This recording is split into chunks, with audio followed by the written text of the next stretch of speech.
The topic today is Case Study 17, Informed Consent. Mr. S., a 56-year-old male, consulted his family physician due to respiratory problems.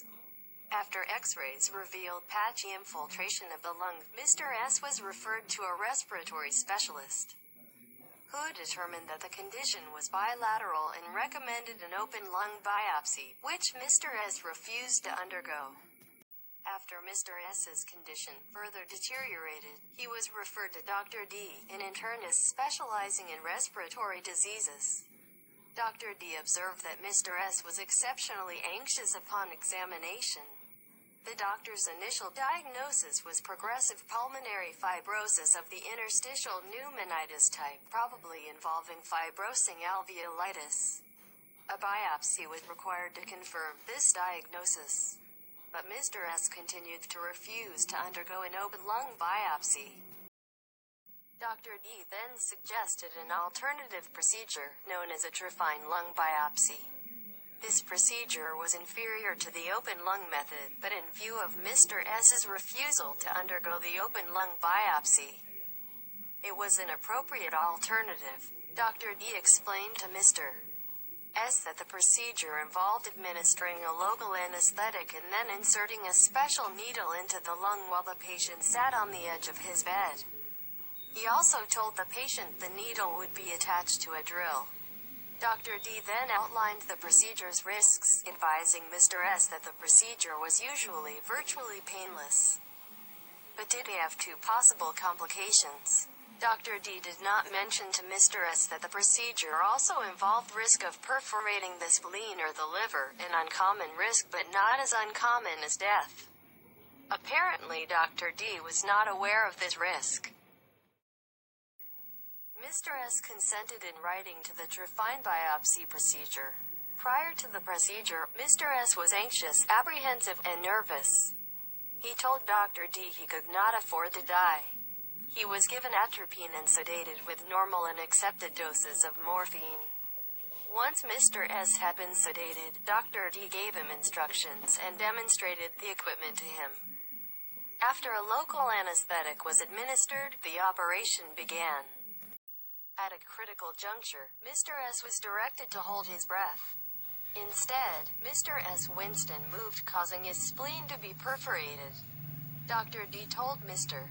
S. that the required tissue sample had not been obtained, but did not yet disclose that the spleen had been perforated. When Mr. South asked Dr. D. what he had obtained from the biopsy, he answered something else. It soon became painfully obvious that Mr. S.'s spleen had ruptured and had to be surgically removed.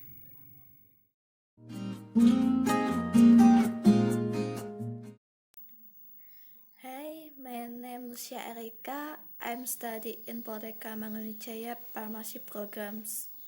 Now I will answer this question.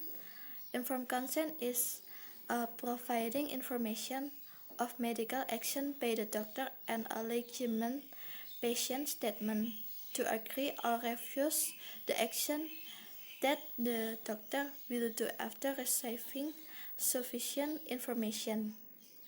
The type of disappearance can be implicitly or verbal and right. Patients have the right to freedom to decide when sickness and should always be documented. The content of the informed consent are diagnosis and procedures, active purpose of other alternative, risks and possible complication, prognosis to action.